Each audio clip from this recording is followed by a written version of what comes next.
Hey there, my friends. It's Dr. Anthony Balduzzi, and I want to welcome you back to another episode here on the Fit Father Project and the Fit Mother Project podcast.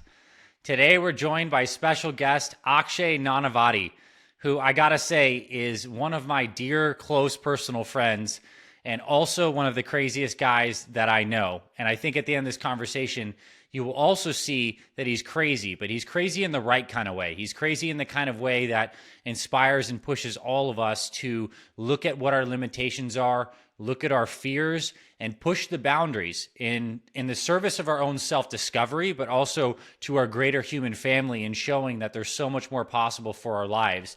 And all of that, what I just said, is going to make a lot of sense when you get to hear Akshay's story. I want to give you a little bit of his background in terms of just a basic bio. He's a United States Marine veteran. He's a speaker, an entrepreneur, an ultra runner, and an Arctic explorer. And he served in Iraq during Operation Iraqi Freedom. And when he came back, he was later diagnosed with post-traumatic stress disorder. And through a process of his own deep darkness and consequently his healing afterwards, he was able to create a philosophy called FEARVANA. And he actually wrote a book called with the same name, FEARVANA, that was eventually endorsed by the Dalai Lama, Jack Canfield. And effectively, Akshay is going to share his process of taking some of our deepest, darkest aspects and experiences and use that as both fuel and as wisdom to be able to go into fear, to be able to embrace those painful, dark areas of our lives that many people want to wall off or pretend aren't there. But Akshay's thesis is basically that's where the greatest stuff is. And he's right now coming on the podcast to discuss his life philosophy and what we can really learn from that. But also his latest upcoming adventure is he is planning on doing a solo crossing of Antarctica over the 2024-2025 season. And what this actually means, and Akshay will explain it, is he's effectively going to be skiing with a 400-pound sled over 100 days in a row for roughly 12 hours a day. So just think about that for a second. Cross-country skis, 400-pound sled, all of his food, all of his gear, and he would be the first human in existence to do this solo Antarctica crossing, like just man-powered. So Akshay, welcome to the show. We're excited to hear about your philosophies, your mission, your vision, and I know we're going to take something away from how you approach your life. Thank you, brother. Honored to be here. All right. Well, you're no stranger to interviews. You know, I'm interested in how we're even going to start here. I want everyone, again, to really know that Akshay and I go back deep. Like, we've been very close friends for a number of years, and I've actually had the privilege of doing some advising, at least on the nutrition side of things, as it relates to your training to try to cross Antarctica. I want to keep our Antarctica discussion to be like the middle and back third. It's absolutely fascinating. We're going to get into the details of what it takes to train and execute something like that. But I think it's probably best that people get to know what FEARVANA is, your origin story of how this kind of came through, and in whatever depth you'd like to share, and the ethos of what you're all about. Yeah. You know, so the journey to leading up to FEARVANA began, I was born in India, moved from India to Singapore to Austin, Texas at the age of 13. Very quickly after moving here, got heavily into drugs, into alcohol, used to cut myself, burn myself, still have these scars on my body. Lost 2 friends to addiction, they OD'd, and I was going down that path myself until one day when I saw the movie Black Hawk Down. And watching that movie, specifically that scene where Medal of Honor recipients Gary Gordon and Randy Sugar volunteered to go on the ground to set up a defensive perimeter to protect the second Black Hawk. And the guy they died protecting, Michael Duran, is still alive today because of what they did. And they received the Medal of Honor posthumously for their actions. And that triggered something in me. I mean, I was living a worthless, selfish, purposeless existence at the time, and just that level of courage, self-sacrifice, compassion. And so almost overnight, I stopped doing drugs, read the book Black Hawk Down, and decided to join the military and the Marines. It took me a year and a half to get in because I have a blood disorder that 2 doctors told me would kill me in boot camp. But I fought my way in, and the Marines is where, really looking back, that's where the essence of FEARVANA was born. Because in the Marines, I learned how to suffer. I learned how to suffer beautifully. I learned how to face adversity. I learned how to live for something greater than myself. You know, in the Marines, nobody gives a shit about your well-being. What matters is your men and the mission. And it's profoundly beautiful, while miserable at times, but beautiful to live in that kind of world. So after joining the Marines, I started exploring the depths further and further to see where I could go on this journey to expanding the human potential within myself and ultimately exploring the aspects of the human soul. So I got into every sport you could think of, like mountain climbing, cave diving, skydiving. I was terrified of all of it, so I wanted to play on those edges. Until 2007, when I was deployed to Iraq as an infantry Marine. And one of my jobs out there was to walk in front of our vehicles looking for bombs before they could be used to kill me and my fellow Marines.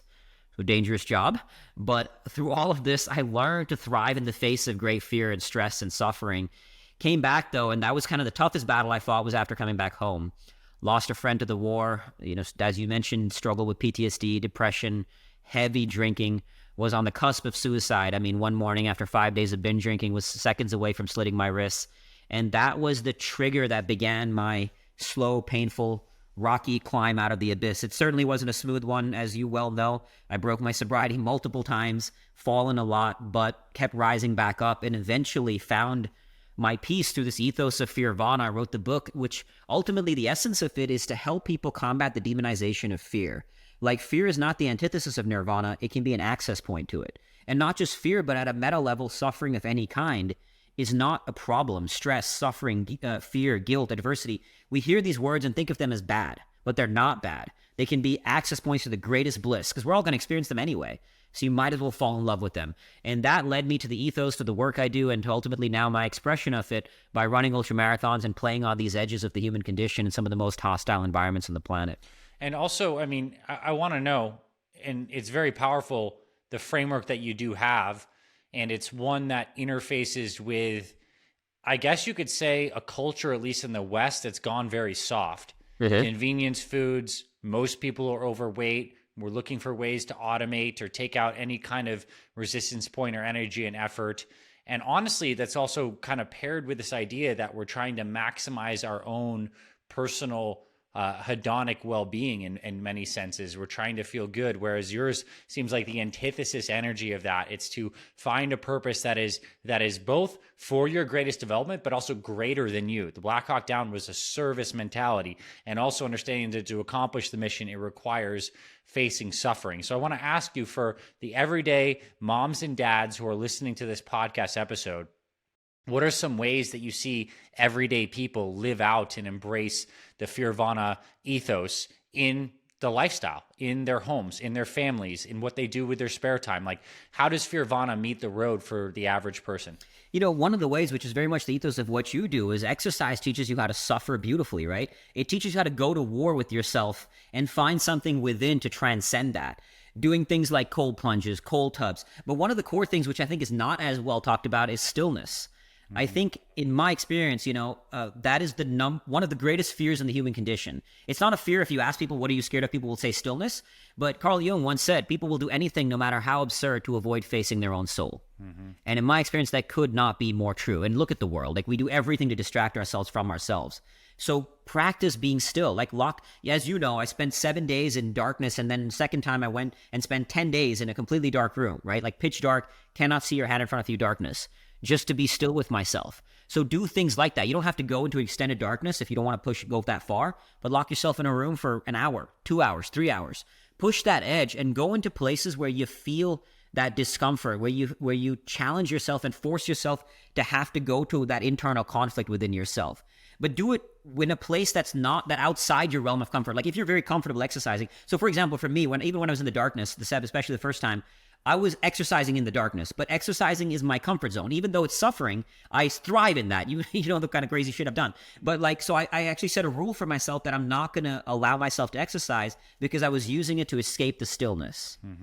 So find a place to do those hard things. And you can get crazy adventurous. You don't have to go to Antarctica to do it. Like, for example, when the pandemic first hit, a lot of people were like, oh, I can't go to gyms, I can't go to parks, I can't work out. So to inspire people, I ran 50 miles around a cul-de-sac. It was over 1,000 loops running around this tiny ass cul-de-sac around my house. You don't need that much room to go suffer. Like, that was one hell of an adventure, right? You don't need to go to the edge of Antarctica to suffer, to experience an adventure. Come up with unique games like what we do. Whenever we go to your cabin, we go do death by burpees is the first thing we do. We find ways to suffer together. Not only does it build camaraderie, but you got to play on those edges to experience a new awakening, to experience a new enlightenment. Yeah, and I mean, that's something pretty unique about how you live in relation to even some of my close friends who are also in great shape and also push themselves, but you intentionally build this in. And it seems like it's roughly every month, every other month, although you're doing daily training now for Antarctica, that you come up with some crazy scheme of something you want to do. So like this past month, it was hiking, basically doing the plan was like 5 to 7 days of absolutely no food and then exercising every day. Not advised. I mean, Akshay is a professional sufferer. You should not go exercise like crazy and not eat. But like the point being is you actually think and you plan these things in, and they give you the spirit of adventure. And so maybe we can all invite that a little bit more, especially on the weekends, right? Weekday, you have your Monday through Friday, but you have an hour or 2 hours over the weekend to like do something. Stare at a wall, like you've stared at a wall for, an hour, not hours, not doing things. Like give us a couple other examples of some small kind of like sharpening challenges that people can spin their gears on. Yeah, it's like going on extended fasts. I mean, when I was to celebrate my birthday last year, I did 10 hours of meditation and 10 hours of dragging two very, very heavy tires on 36 hours of no food, over a 24-hour period. So doing things like that, coming up with unique challenges, as you mentioned, and again, I'm not saying everybody should do this, but last week or 2 weeks ago, I did a 6-day fast. After 5.5 days of no food, I went for a 5-hour hike in 102 degrees with 4,500 feet of elevation gain. Things got really bad. I was like nauseous, cramping, throwing up everywhere, lightheaded, dizzy. So I'm not necessarily saying but like you said, I play on these edges a lot. So I was ready to go there. But extended fast, doing long cold, I've done long cold dips in the middle of winter in Vermont, where I spent 8 minutes in a cold river there when it was the middle of winter. So just finding, like, you also want to gamify it, like make it playful, right? Find ways to, when you're in the depths of the pain cave, it's going to suck, but you make it playful. And another way to think about like ways to find the challenge is looking for ways to create disequilibrium in your life. So what I mean by that, in life, there's a series of dualities. And I know you may have talked about this, right? Like there's all kinds of dualities. There's life and death, masculine and feminine, light and dark, ego, humility, contentment, discontentment, pain, pleasure. And often we demonize one side of the duality, like pain is bad, the darkness is bad. If you look at the duality, stress and recovery, stress is bad, discontentment is bad.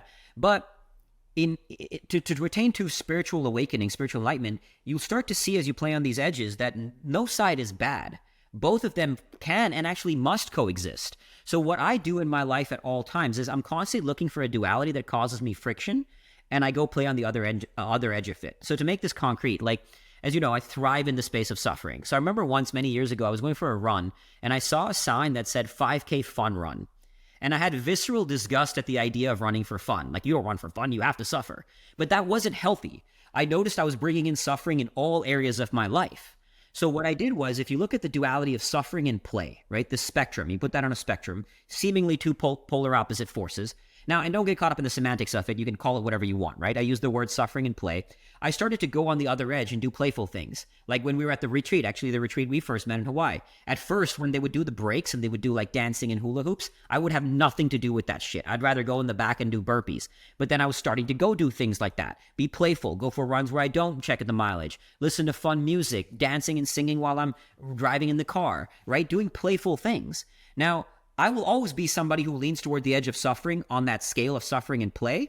But by going onto the edge of play, not only am I opening new doors that I've never accessed before, because if we keep doing what we've always done, we're going to keep getting more of what we've always gotten. Right. So I had to go somewhere to figure out not only what I don't know, but I start to realize like what I don't, because we all don't know what we don't know, right? Like, so I had to figure out, okay, here's a new realms, here's things I don't know. And then it also just expands the experience of life, because you're increasing the range of the human condition and the emotions in which you get to play this game of life. But I'm bringing new tools to access in my arena. Like even now when I go tire dragging or doing these polar expeditions, many times I'm tapping into play, so I'm always looking for a duality, even when I went into the darkness. Look, if you look at the duality of control and surrender, I'm a giant control freak. My world is in my hands. So I was practicing surrender at every point, like find a duality. And I'm happy to share this with you. I have a list of dualities that I constantly am evolving and building on, and I'll look for one that's causing me friction, causing me problems.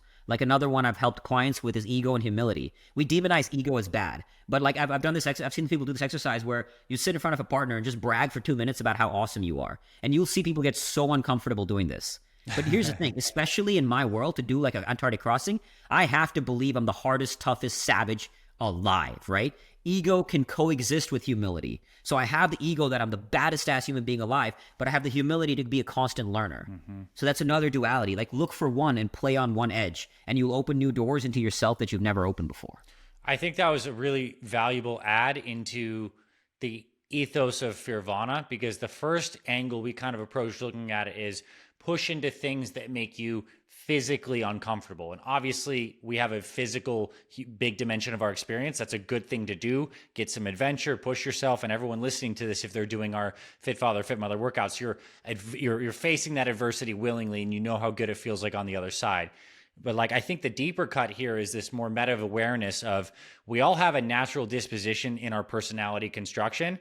And there are these dualities, which I want you to speak about some of these next. And I want, as you do speak about them, everyone to reflect, where do you fall in terms of like common dualities might be, I guess, like orderliness versus messiness, certainty versus uncertainty, things like this. And how can you intentionally create experiences in your life to play on the more uncomfortable aspect? It's awesome. I mean, like if you're someone who like hates when your kid's room is absolutely destroyed or messy or the kitchen looks like a certain way, it would be pretty FEARVANA to allow that to happen for a particular day and to really sit with that and feel the okayness of that. And you can get back to the other cleaning up after the fact, but let's talk about the dualities. And so people can reflect on these ranges of their experience and what they might want to lean into on the other sides. Yeah, like I think some of the more, I think one of the more important ones, at least in my experience, is the darkness and light, right? We've all gone through hard times in life, and we often, again, demonize that, right? We don't want to go into those spaces. But as Carl Jung said, until you make the unconscious conscious, it will direct your life, and you will call it fate. He also said, one does not become enlightened by imagining figures of light, but by making the darkness conscious.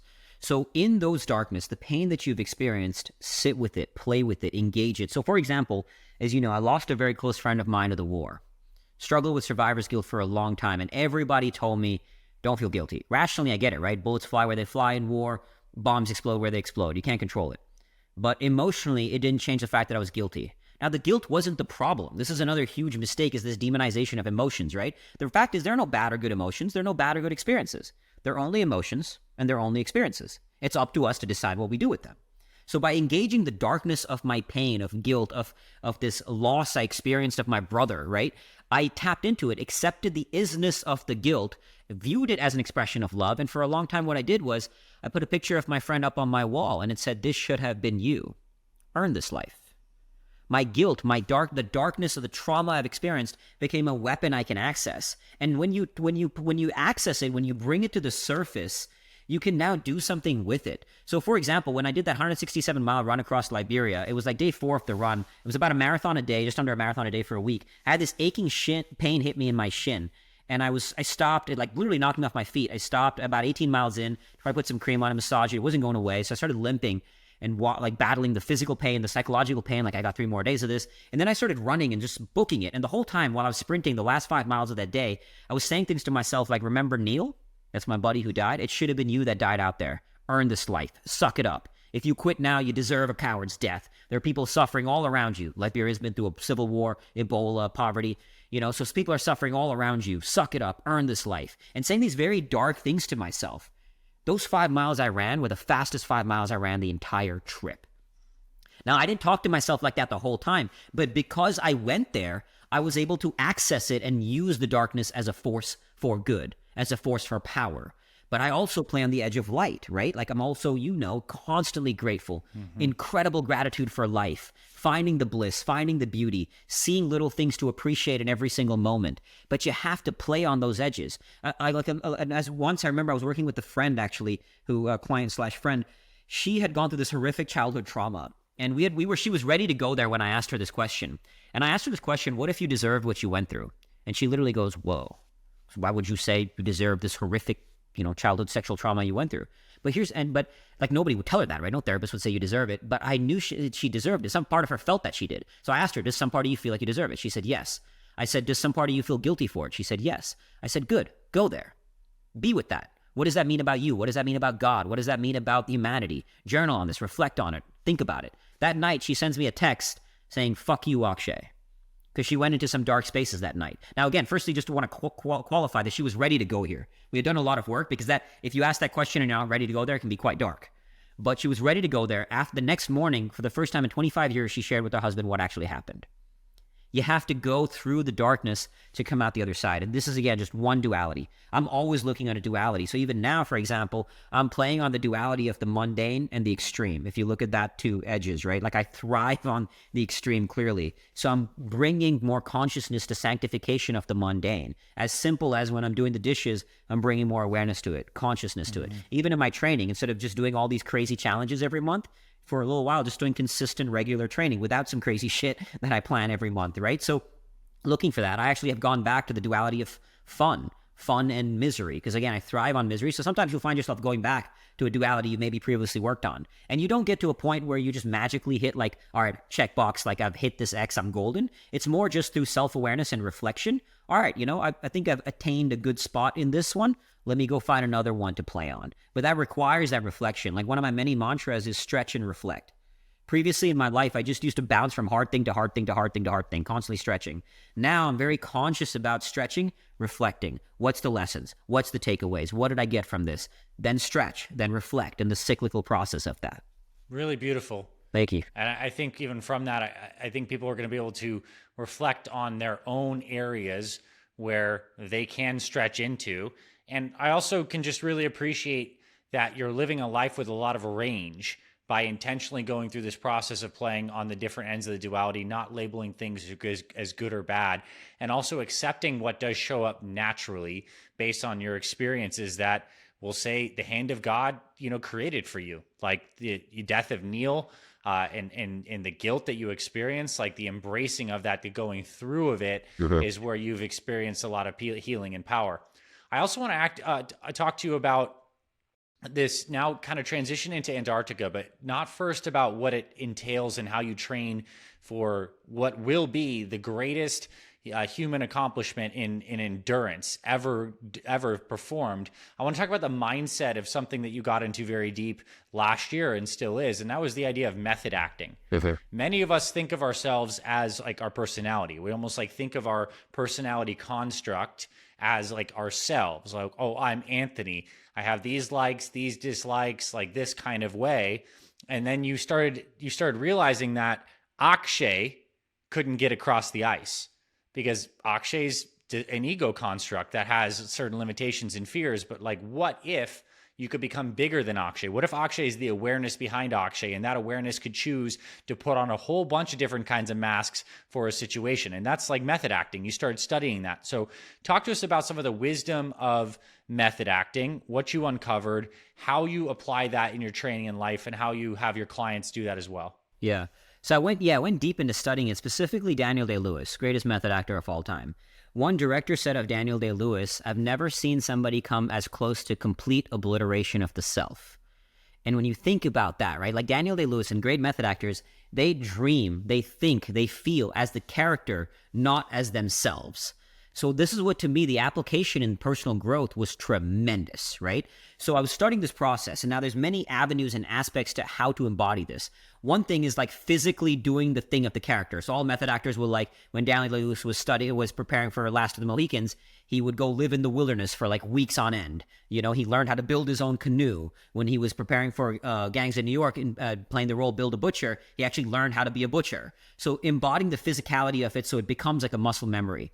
And then recognizing, starting to get clearer, what does the character need? Not you, but what does the character need in order to accomplish said goal? For an actor, there's like a script, so you have some sort of guidance on what the role implies, right? And here, I'm creating my own role. So I have a sense of, okay, here's what the character needs. And then it demands isolation. This is a big reason why I went into the darkness the second time. You don't have to do it in that intense way, but it does demand some degree of isolation because the world around you is going to see you, as the construct that has been created around your identity, right? All the things, the facets about who you are. So isolation allows you to kind of get mad. You have to get a little crazy, a little mad, feel a little off balance, because if you're not, then you're staying in that place of that construct of what you believe yourself to be. But in order to go, like the inherent nature of the edge, that it's off balance, it's an edge, right? So you are going to feel off balance. Like I remember when I was doing this, especially really intensely, I woke up in a few days, I felt like I was off balance, literally falling off a cliff. So when I went into the darkness, I would walk back and forth, pacing on this yoga mat in the darkness, just allowing things to flow through. Because to surrender, you have to surrender into the character.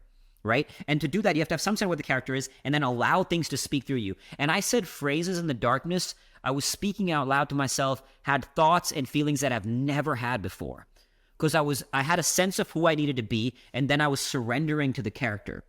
And the really cool part of this process too is that when you do this, you start to release the attachment to the sense of identity you have about who you are and the judgments you have for yourself. So for example, at the time I was struggling with being lonely. I wasn't in a relationship or anything like that. And I didn't want to admit that I felt lonely because in my mind it made me weak, right? Especially considering I'm about to go spend 110 days alone in Antarctica, so I can't feel lonely. I don't like that about myself, right? We all have these things like I don't want to admit this part of my identity. But when you method act into the character, it actually allows you to go deeper into those forces you don't want to really admit is there because you're not attached to them as your identity. They can be there, I can be this, but this is not who I am. This is just version of an Akshay that is not quote unquote real, right? The reality in which we engage is an illusion. So I'm going to create a character and I can use this stuff to step into the character. So it was a really powerful process to let go of every sense of construct I have about my identity in order to create a new one. And that's why to me, like that fundamental question, the existential question of who am I? The way I answer that question, and I think in my opinion, one of the most accurate answers to that question is, I am the creator of my own illusion. Everything about how we engage with reality, from the simplest way, like when I see a white wall, at a young age, I was taught that's a white, that color is white, that wall, that thing that I'm seeing is a wall. That's a construct that's been embedded into me about what that thing is, right? But there's a imperceptible moment between pure experience and the constructs we attach onto reality. And those constructs we attach create the illusion of our experience of life. But when you start to see it as an illusion, then you can recognize and create new constructs. And ultimately, you are the creator of your own illusion. So the process of method acting is to embody the illusion and choose which illusion you want to abide by, if that makes sense. And in your case, deploy them tactically in the situations that oriented a certain method actor. So like let's get practical on this, because someone might have listened to that, like, that's fascinating. I see we have the ability to rise into the seat of the observer, see our own constructs, even adopt and embody other ones that have utility. So like, how does method acting show up for your success in training in your missions, but also how does it show up for any of your clients or friends, or in ways that you feel like people can embody this in everyday life? So first get clear, like, what is the mission? What's the quote unquote role, right? The actor is playing a role. So let's say in my case again, Antarctica, right? Crossing Antarctica. So, okay, this is what the role is. This is what the mission is, whatever your mission is. I'm writing a book or whatever, right? Once you get clear on the mission, then you start understanding and literally write this down. What are the virtues? What are the characteristics? What are the embodiments I need to complete this mission? If you don't know, find out. Go to people who have done this, right? Like let's say I'd never been on a polar expedition before.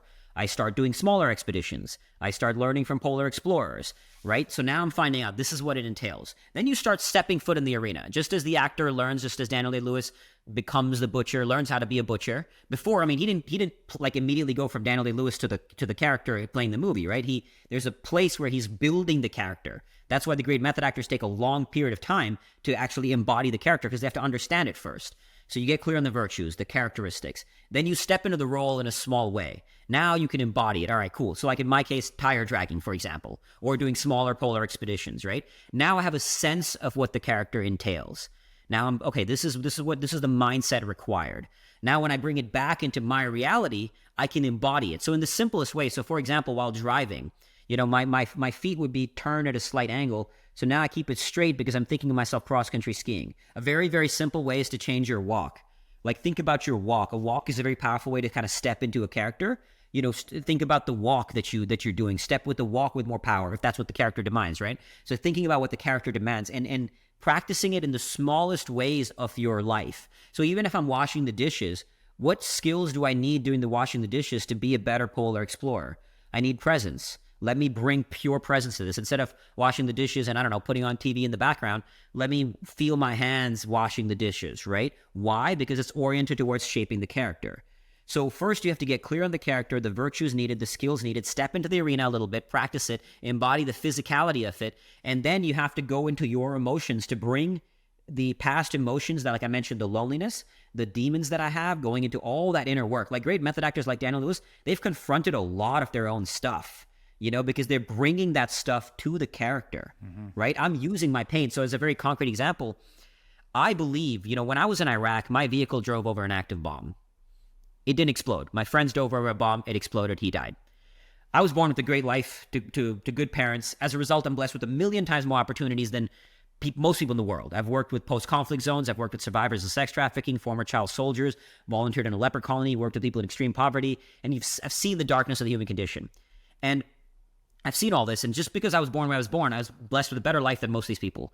So I believe I owe a debt for this life. I owe a debt for this life. Now that construct, and I can be well aware that it's a construct, but that construct shapes the character. When I'm suffering out in Antarctica, I cannot tell you how incredibly valuable it is to go to that place. When I'm extremely miserable out in the Arctic, when I'm having a hard day, I will tell myself, pay your debts. You owe a debt for this life, suck it up, right? So that I'm taking all my stuff, all my darkness, my pain, and I'm bringing it to the character. I'm bringing it to the needs of that character. But you have to play in the arena a little bit, because you can sit here and listen to me, listen to a podcast, read a book. Nothing is going to give you true wisdom like stepping into the arena, whatever your arena is. So if it is writing a book, start writing, get a feel for it, learn from greater authors, put yourself in that identity, and then as you develop it, it's the kind of duality of control and surrender. So control to start entering the character, and then surrender. And that's a very subtle thing, but you know what I'm talking about because you know the distinction, but it's a very subtle thing between I'm not using consciousness to step into this identity. I have a sense of it. I've controlled it. And great method actors talk about this all the time. Like they don't know what will show up when they're in the character, right? They've done enough control to create a sense of the character, but then they surrender. And then like when Daniel Day-Lewis is on a film and you're seeing him, he's not thinking about what is happening. He's responding as the character, not as Daniel Day-Lewis, right? It's a surrender to what the character will reveal. So it is a subtle thing, but when you play it, when you go into it, you will know what that feels like. Like I'm not thinking this. I'm not consciously processing this. I'm just surrendering and seeing what will be revealed. But that requires going still again. Like to make it practical, spend time in stillness, spend time in isolation, allow yourself to surrender to have something be revealed. Because only in silence can you really start to hear. Yeah. And you got to keep that silence. Hey, it's Dr. Ray. I want to quickly pause this episode to thank you for listening to this Fit Father podcast. I am just blown away at how amazing this podcast has become. I had no idea when I started FFP around 10 years ago that it would grow into such an impactful mission. And I want to let you know that I am so grateful to be connected to you in this lifetime. And on behalf of me and my entire team, we are so grateful to be in your life, helping you get and stay healthier for your family. That's what I want to share. Just some gratitude from my heart to yours. Let's get back to today's episode. Because you have that space for that. And I also think a relevant reflection question on top of that is for everyone listening, like what are the main areas and roles that you're playing in your life? Yeah. Certainly how you show up in maybe like a mission. Maybe you have a big mission like Akshay or something, a business you want to start, a business you're running, raising your kids, whatever it is you do for vocation. You probably have a role that you play with a significant other or key relationship in your life. You have a role that you play with in your fitness and how you show up into the gym or in your workouts. So like perhaps you can take a little bit of this wisdom that Akshay naturally is bringing to the extreme, because to go and do the things that he's looking to do, it requires taking this up to as high as the RPMs can go. But each of us, I think, can use even just like the nature of this to apply into our different roles and ask, how would the best lover show up in this situation? How would the best parent show up in this situation? How would the best boss or employee show up in this situation? And then you can work on embodying those things. And in the process, as you say, this is very much tied to our spirituality, because it's also having us analyze our own patterns, create healing, gain more clarity, choose to act differently. And so it's getting us in that more like meta framework where we're no longer ensconced into our patterns. We can see above them and choose and create consciously. So that's awesome. Now, this is the turn where I want to spend the back part of this conversation actually talking about the fascinating journey of what it takes to ski across Antarctica. So please give us like a sense of the scope of like what this is, like which we're calling it the Great Soul Crossing. Is what you call this mission to ski 110 days across Antarctica, lay out the geography, lay out a little bit of the history of what's been done in this domain. Yeah. And then I want to get into what it takes to actually execute this. Yeah. Training, what are the main areas that you need to focus on, and also what you have already experienced in these polar environments in prep for this. Yeah. So the journey itself, I'll be dragging a 400-pound sled for 110 days, 1,700 miles from one coast of Antarctica to the South Pole to the other coast of Antarctica.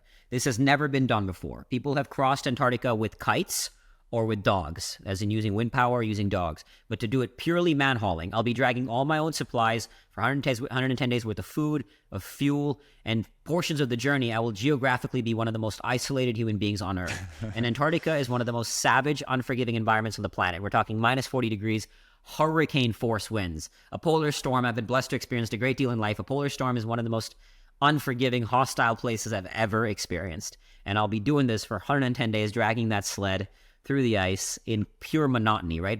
Most of the journey, you're doing this in pure, empty, white nothingness. So there's no stimuli to engage you. Unlike mountain climbing, for example, people often think of it compared to Everest, but unlike mountain climbing, and I've done a lot of mountain climbing as well, as you go up and down the mountain, the terrain changes, the views change, it's dynamic. In polar exploration, it's just pure monotony, doing the same damn thing over and over and over and over again for 110 days. Mm-hmm. And it's about, again, so people get a sense of it. I mean, it'll vary based off of the terrain because sometimes there's more elevation gain, sometimes there's more flats, but it's roughly skiing for like 10 hours a day. Yeah, 10, 12.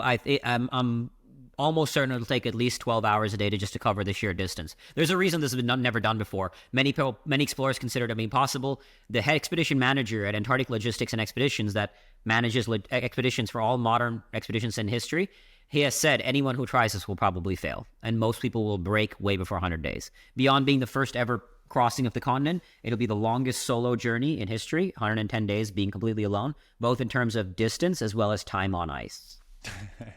That's a pretty crazy thing to say. And so people get a scope of like how much it takes to do this. What's the financial investment required to pull this off? So it is $750,000 to pull this off. So it's quite a steep thing just because you're going to some of the most remote regions of the world. The flight from Union Glacier Base Camp in Antarctica to Bay of Whales, the other end where I'm starting, that alone is a $200,000 to $250,000 flight. It's like multiple fuel stops. It's not just like one a commercial flight, right? You're flying these tiny little planes, multiple fuel stops. They have to set up a crew on standby for this journey because there'll be a doctor, a support team, a pilot waiting at base camp while I'm out there doing this. So just to manage this and just the flight to Antarctica alone is $60,000+, right? Just the nature of the beast of doing this, it's quite an expensive feat. And so far I've self-funded all my previous expeditions. I was in Antarctica a year and a half ago. As you know, lost 2 fingers to frostbite and been in the Arctic and self-funding all the expeditions as well as the documentary that we're telling around this story. But now I'm fairly stretched thin and looking for as much support as possible to make this journey possible. Yeah, and like, where can people go if they want to learn more about the logistics of the journey, and as well as if they do want to support and they're inspired by this? GreatSoulCrossing.com. That's great, SOUL, soulcrossing.com. Okay. And the whole mission is just to also, to inspire. Everybody's got their own polar storm. Everybody's got their own Antarctica to cross. And because I get to go play so far out on the edge, I open doors in the human soul that aren't otherwise opened.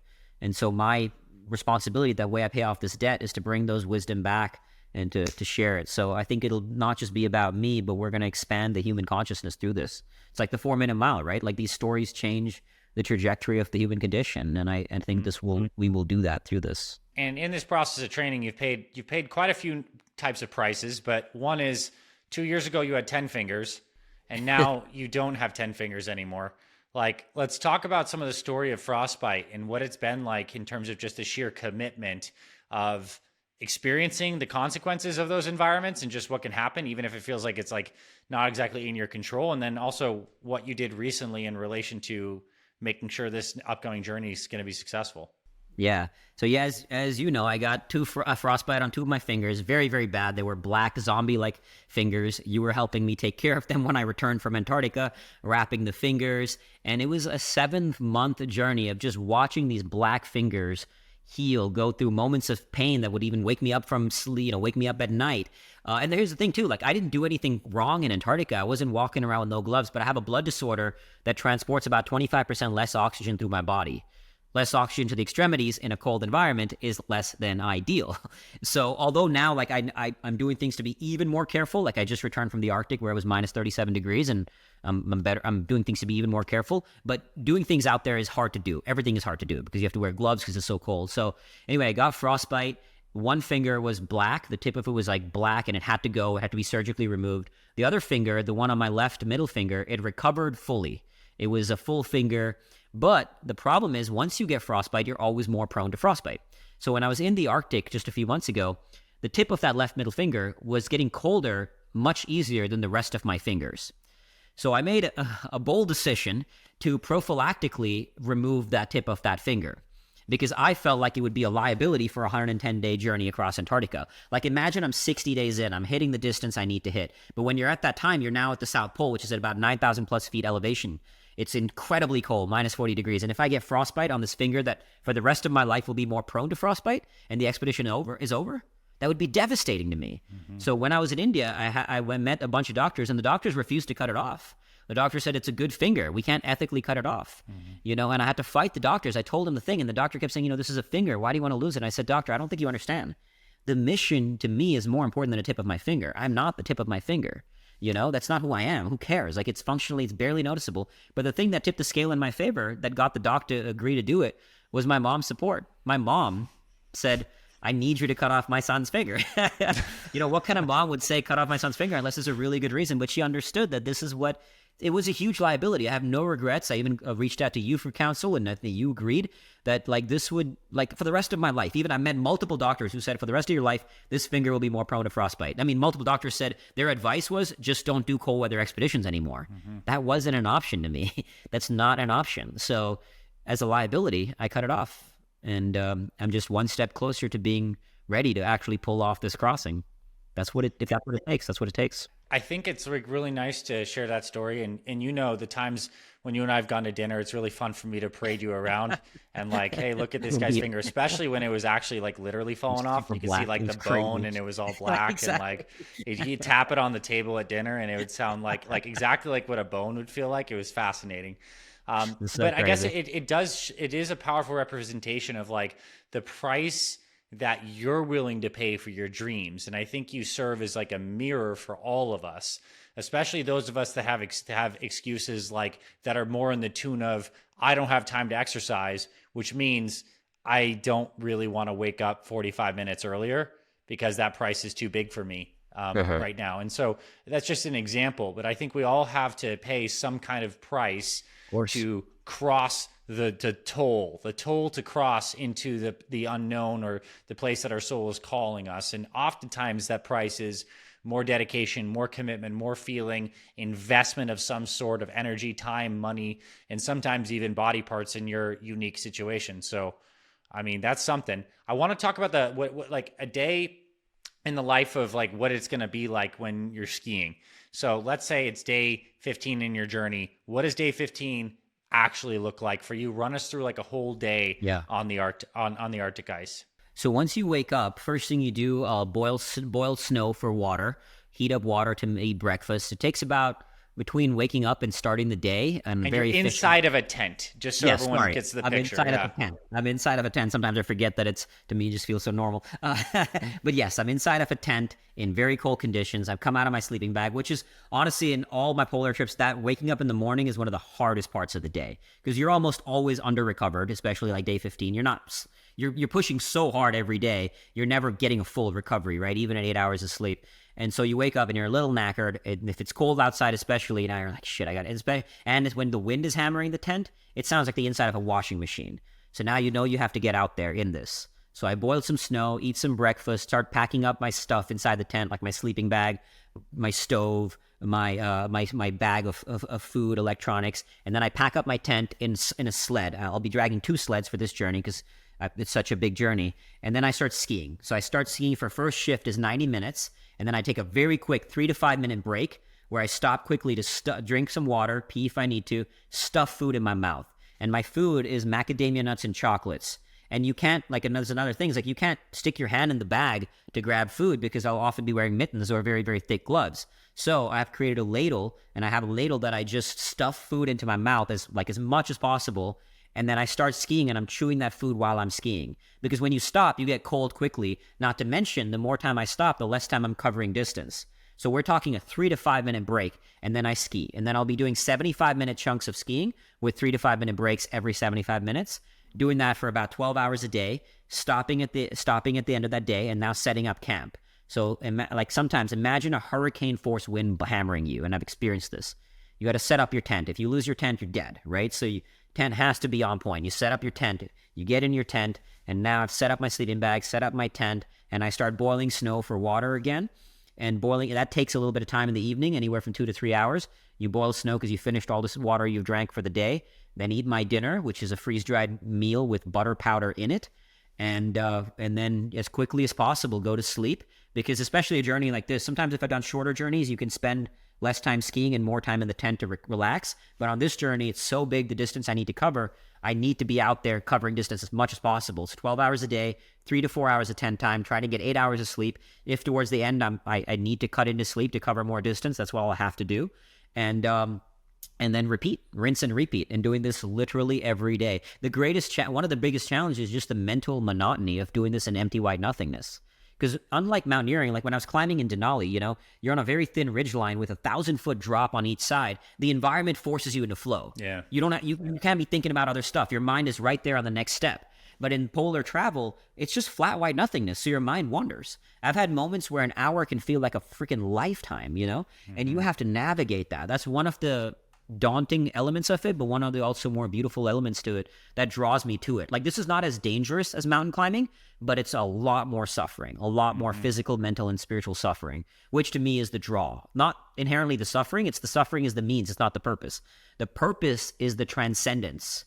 It's where the suffering takes you. Like, the greater the dragon, the greater the treasure on the other side of it. And out there, I'll be battling some pretty freaking big dragons. Yeah, it's like probably hard for someone listening to this who knows how hard a 45-minute to 1 hour workout is to even conceive of that amount of exercise tolerance.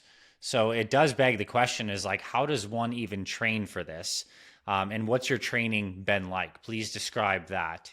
So the core training for polar travel is tire dragging, where I drag either these 1 or 2 very, very heavy tires for freaking hours on end around Arizona summer in like 110 degrees. You've experienced the tires. It is quite brutal. It is a pretty brutal form of training. So tire dragging is the core form of training.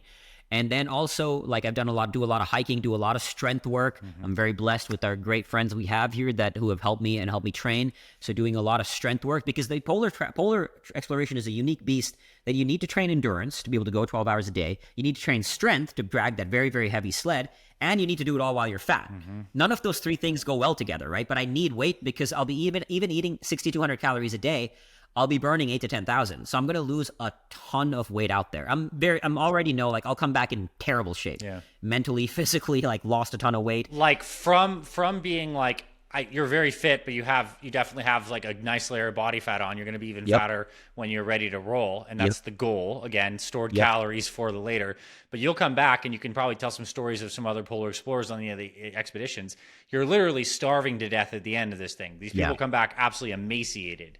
Exactly. Emaciated. Often they say that because you're in an empty white nothingness with zero stimuli, that sometimes many polar explorers come back and they're kind of semi-blind for weeks on end because their eyes have to readjust to seeing colors, to seeing contrast. Out there is no contrast, just literally empty white nothingness. So I'll be emaciated, probably barely able to see, can't stand mentally. Now, just imagine 110 days completely alone, not seeing another human being. I mean, even when I was 10 days alone in the Arctic and I came into a crowded restaurant after that, I was kind of anxiety, So dealing with that again after 110 days of solitude, it's going to be quite an adjustment just coming back. That level of solitude is pushing to the edge. I mean, it'll be the longest solo polar expedition in history as well. So that's why I do things like spending 10 days in darkness as mental training. One of the other things, the reason I did that fast, because I'm looking for every mental weapon, because the biggest part of this is going to be the mental battle. Of course, it's physical, but the mental battle of dealing with that kind of isolation, the stillness, the monotony. So I'm always looking for what new weapons can I access in my mental arsenal. So which is why when I did that fast of 6 days of no food, training 17 hours during that 6 days, I wanted to combine a visceral experience of physical starvation and suffering with what I was also doing, which was consciously engaging and inducing trauma as a mechanism for post-traumatic growth. Now, to be clear, I wouldn't recommend this for many people because I was ready to go there because I've done a lot of work to heal past trauma. This is a little different than healing past trauma. This is actually creating new trauma. Like I was literally inducing like I would have flashbacks and nightmares at night, So I was creating conscious trauma. Like the way I was doing it, like for my quote unquote flavor of trauma is very war related. So I was watching a lot of scenes from war movies, especially before going to bed. Every night during that week, I was crying myself to sleep. I was listening to music related to war scenes. I was activating my survivor's guilt, looking at pictures of my friend that I lost in the war and activating it. Because also to be clear, like we've talked about earlier, when you recognize reality as an illusion, you can see a movie and remove the quote unquote fourth wall of seeing it as a movie because I can embed myself into that as real because I've separated that illusion of this is just a movie, right? When you train in the space of seeing all the constructs and how we engage with that. So by doing that, I was now giving myself weapons to access when I needed in the Arctic and then in the Antarctic as well. As in, like, remember the debt you owe? Remember all these people who've died? Earn this life. Go harder. But, and to be clear, the week after that, because I'd gone so dark into the intense, I was playing on the edge of light. So that whole following week, I was singing. I was listening to fun music. I was watching South Park. I was laughing, stand-up comedy, right? Like even while tire dragging, I was listening to super fun music and playing on the edge of light. So I'm giving myself every mental tool in the arsenal I can access when I'm out there. Some days I'll need to be having fun, thinking about light, listening to fun music. Some days I'll need to think about the debt I owe and the amount of people that have suffered just so we get to live this life that we lived, like the people who died in World War II, right? So all of those mental tools I'm giving myself, so when I need it, I'll have those places to go. Nice. I mean, absolutely powerful. And I always find it fascinating, because the first thing I think about is like the idea of exercising 12 hours a day for 110 days. And like you being in those environments, you're more concerned about the mental aspect. And like, it's just telling. I mean, you have the more direct experience. And so the exercise you're doing is several hours per day, tailored tire dragging. I know you do a lot of strength training, obviously the cardio training, but not a lot of running because you're trying to translate directly into the motion of the cross-country skiing. So you're very training specific for that. Let's talk about nutrition because this is something that you and I worked a lot to kind of like co-create your nutrition plan. And it's kind of fascinating because one of the big things about your nutrition is you want to get as many calories as you can in the most weight efficient way possible, while also giving the right kinds of fuels in relation to the kind of training zones you're going to be in. Yeah. So prioritizing certain amount of fat, certain amount of carbs, and getting it all to fit in like the lightest package possible that also tastes decent enough that you have some little sliver of joy, like your little piece of chocolate every day, I guess. So let's talk about the nutrition and like what the process was of coming up with that, what you learned and all of that. It was a rigorous month-long back and forth process of finding, like, for example, when I was mapping out foods, and something you don't think about in the normal world, because why would you? But let's say, for example, a piece of cheese has 10 grams worth of protein, fats, and carbs. To get that 10 grams, it might be 20 grams for that serving, because there's a lot of water weight. So while planning this, I realized that many foods are not super weight efficient. So I looked at all the foods that I've taken, like on previous expeditions, I've taken cheese and salami. No big deal for a shorter expedition where weight's not as conscious. This expedition, it matters, right? And many foods, if they didn't have a 90% better ratio of macro weight, meaning weight of protein, fats, and carbs, to actual weight for that serving, I would remove it. Looking at foods that have the highest amount of calories per 100 grams, going back and forth, and then finding also taste tests, because certain things I was like, I'm not doing this for 110 days. That sucks. Yeah. So then taste testing everything. With your help, we came up with the numbers. I believe it's written on my Excel spreadsheet. We got 150 grams of protein, 300 grams of carbs, and 550 grams of fats. Now, I remember we were talking about with carbs, because especially if I go up into zones or higher heart rate zones, especially when I'm going uphill to get to the plateau and the South Pole, I will need those carbs, right? As you pointed out to me. So I needed to increase carbs because originally we were looking at reducing that. So every time we changed the numbers, changing the food quantity to hit those numbers and finding the taste. So what we came up with finally after, again, this was quite a rigorous process of months long, and then taste testing, putting it to the use, going to the Arctic, experimenting with it, is freeze-dried food for breakfast and dinner with butter powder mixed into it. Even that, butter powder is more weight efficient than butter, slightly, but it all matters. I mean, to illustrate how crazy I am with weight efficiency, I'm cutting tags off my shirts. Yeah. I've cut my toothbrush in half. So I save a few grams there, right? I'm all kinds of things like that. Everywhere, every little detail. How can I save weight on the sled? And so with the food, butter powder, and then part of it I'll be drinking straight oil, like 30 grams of just straight oil, because oil is the most efficient thing. It's just straight 100% calories, right? And then on the go will be macadamia nuts and chocolates. And our mutual friend Trent has helped create a custom-made supplement for me for the ice with just a beast of a supplement. It's got like 90 insane ingredients in it that will help provide the micronutrients, because it's not exactly like a well-rounded healthy diet, right? So it'll provide all the micronutrients to help sustain me and keep that energy going for the 110 days. So right now I've gotten 6,700 calories to weigh 1.1 kilos. And just to give context, that's actually insanely weight efficient. All my Polar Explorer friends were like, dude, that's more weight efficient than what we've been doing for the last 10 years. So we have the most advanced, I mean, I'll use the word we being a part of your team, but this is the most advanced like nutrition plan that's ever been deployed in a polar exploring environment, 100%. which is kind of cool, even in itself. It really is. You know, it totally is. Like we went deep into this, lots of work to create this. But what I'm doing, and it's a calculated risk, but for the first 50 days of the expedition, I'm going to reduce the calories. So instead of 6,700 to weigh 1.1, I'm going to go to like 6,200 and try to get it 1 kilo. Because if I get hit with soft snow on the ice shelf, I mean, that sled weight is so much weight. Like when I was in Antarctica last time, we were dragging just 18 days worth of food and a lot of other stuff. It wasn't super weight efficient because I actually intentionally wanted more weight. And when we hit soft snow, man, it is work. How heavy was your sled when it was an 18-day trip? Just for I'm reference? not sure because I didn't weigh it, but I'm estimating my Antarctica sled, and this was not a random estimation, this is like taking into account everything, and to be about 400 kilos. And we had 2 custom-made sleds made for this. Like they're sitting there, $11,000 for 2 custom-made sleds. So everything is just ruthlessly planned to the minute detail. You meant 400 pounds, right? Not 400 kilos? 400 pounds, 200 kilos. Like under 200 kilos, 180 kilos. That's what I'm estimating. Is just based on all this, and I mean, dude, I'm so weight cutting. Like I'll be wearing the same shirt and the same like long johns, the same for the entire 110 days. Needless to say, I'll be quite stinky after, but I'm not taking extra clothing layers just to save weight. You know, so all of it, like just to because I mean, when I especially when I first start dragging that heavy sled for 10-12 hours a day, it is brutal. And like in Antarctica, there's no easy days. There's just less hard days. So every day is just like incredibly challenging.